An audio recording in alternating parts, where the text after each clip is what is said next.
High বন্ধুরা, welcome to my channel রান্না মানে ভালোবাসা। তো আজকে আমি অনেকদিন পরে একটা ভিডিও এনেছি। তো আমি এখানে আজকে অনেক কিছুই রান্না করব। ডাল রান্না করব, পটল আলু চিংড়ি মাছ রান্না করব, দু রকম গোশ রান্না করব, আলু ভাজা করব, ডিম লাল করব আর পেঁপের চাটনি করব। চলো রান্নাটা শুরু করা যাক।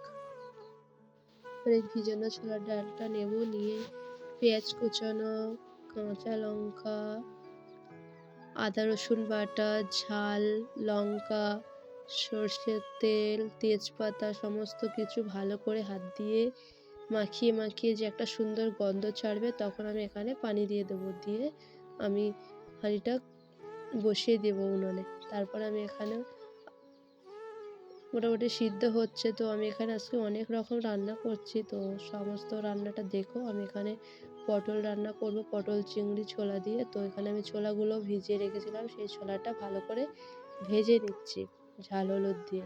তো এখানে আমি পটলের তরকারি রান্না করার জন্য তেল দিয়ে দিয়েছি। তো পেঁয়াজ কোচানোগুলো দিয়ে দিলাম, তেলটা গরম হয়ে গেছে। পেঁয়াজগুলো লাল লাল হয়ে গেলে এবার আমি এখানে পটলগুলো সব দিয়ে দেবো। পরিষ্কার করে ধোয়া ছিল, ধুয়ে ওঠানো, সব দিয়ে দিয়েছি। তো এদিকে আমি ওখানে আমার ছোলার ডালটা একটু ফুটছে, তো অনেকক্ষণ লাগে সিদ্ধ করতে, তো প্রেশার কুকারে দিইনি, সেজন্য আমি ডালটা নামিয়ে রেখেছি। তো এখানে অন্য একটা হাঁড়ি বসিয়ে দিয়েছি, তাতে আমি তেল দিয়ে দিয়েছি। তেল দিয়ে তেলটা গরম হয়ে গিয়েছে, পেঁয়াজ দিয়ে দিয়েছি। তো পেঁয়াজটা লাল লাল হয়ে গেলে, তো এইদিকে আমি আবার দেখলাম পটলটা কি হচ্ছে। তো এখানে আমি পেঁয়াজটা ততক্ষণ নাড়িয়ে চাড়িয়ে হ্যাঁ, পটলটা আমি আবারও দেখে নিচ্ছি। তো এবার আমি এখানে মাংসগুলো সব পেঁয়াজ লাল হয়ে গেছে, ওখানে দিয়ে দেবো। তো মাংসগুলো ততক্ষণ আমি কষাবো। তো এখন অল্প যতটা পরিমাণ লবণ লাগবে, তো আমি লবণটা দিয়ে দেবো।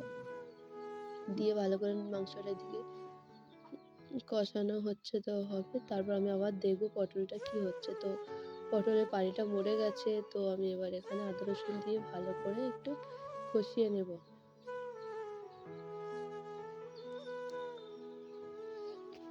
আদা রসুনের গন্ধটা চলে গেলে আমি এখানে লঙ্কা, হলুদের গুঁড়ো সব দিয়ে দেবো। দিয়ে ভেজে রাখা চিংড়ি মাছ, ছোলা সমস্ত কিছু দিয়ে আবার একটু নাড়িয়ে চাড়িয়ে কষিয়ে নেব। অল্প একটু পানি দিয়ে দেব। অল্প একটু পানি দিয়ে ঢাকা দিয়ে দেব। দিয়ে মাংসটা দেখবো কেমন হচ্ছে। তো মাংস থেকে অনেক পানি বার হচ্ছে। তো মাংসটা ভালো করে নাড়িয়ে চাড়িয়ে পানিটা মারতে হবে। তো ভালো করে কষাতে হবে। তো কষিয়ে নিচ্ছি। তো অনেক রান্নাই করেছি মোটামুটি, তো দেখবে তোমরা সবাই। তো আমি এখানে চিংড়ি মাছ, পটল চিংড়ির যে আবারও কেমন হয়েছে দেখো, কালারটা মোটামুটি সমস্ত কিছু সিদ্ধ হয়ে গেছে। এবার আমি অল্প একটু ভালো পানি দিয়ে দেব। দিয়ে হয়ে গেলে এবার মোটামুটি আমার পটলটা হয়ে গেছে। আমি এখানে এবার একটু মরিচ ছড়িয়ে পটলটা নামিয়ে নেব। পটল চিংড়ির তরকারি আমার রেডি। তো এবার আমি যে ছোলার ডালটা নামিয়ে রেখেছিলাম, ওটা এবার বসিয়ে দেব।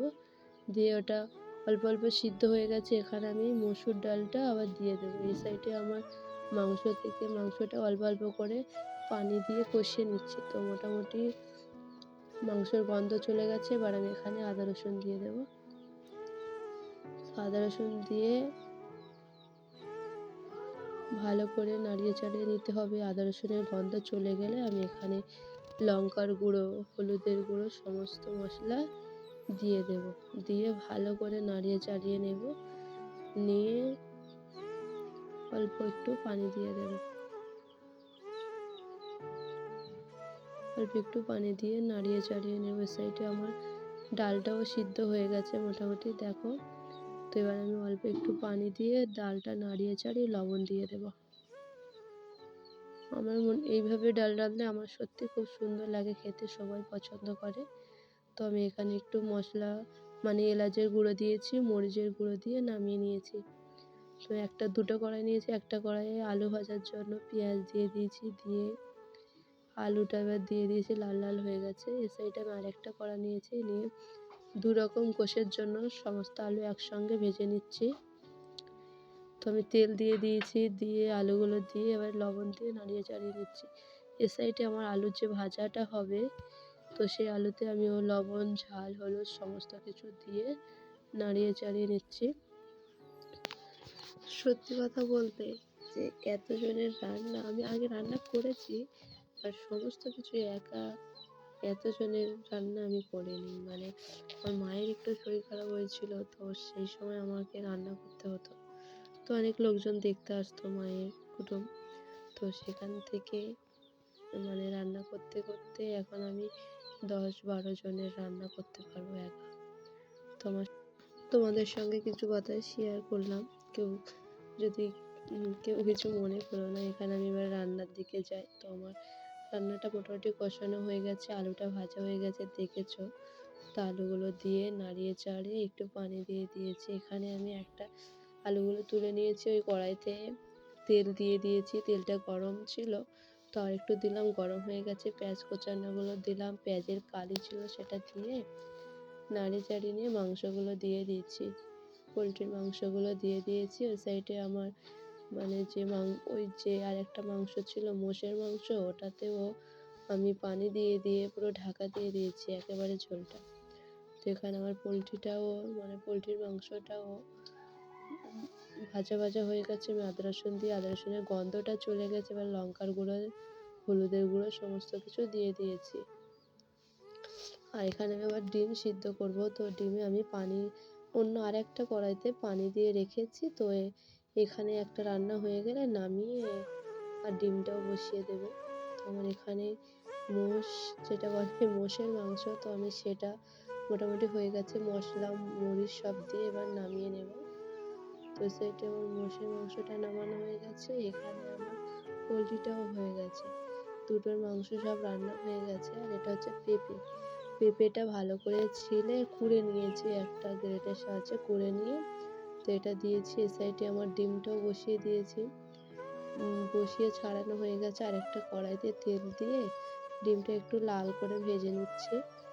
তো আর আমার ওই সাইডে পেঁপেটাও পানি দিয়ে সিদ্ধ হচ্ছে। তো আমি এখানে বাদাম দিয়েছি, চিনি দিয়ে দিয়েছি, আর এখানে 1 চামচ ঘি দিয়ে দেবো। দিয়ে একটু নাড়িয়ে চাড়িয়ে নেব, নিয়ে পেঁপের রসটা মরে গেলে পেঁপেটা আমার চাটনিটা হয়ে যাবে। তো এখানে আমি স্যালাডের জন্য শসাটাও কাটা হয়ে গেছে, মানে সমস্ত কিছু কমপ্লিট হয়ে গেছে। এবার পরিবেশন করব। তো দেখো সমস্ত রান্না কীভাবে পরিবেশন করছি। তো আমার ভিডিওটার মধ্যে যদি কোনো একটা রান্না তোমাদের ভালো লেগে থাকে, অবশ্যই লাইক করো, কমেন্ট করো, আর চ্যানেলটা সাবস্ক্রাইব করে আমার পাশে থেকো।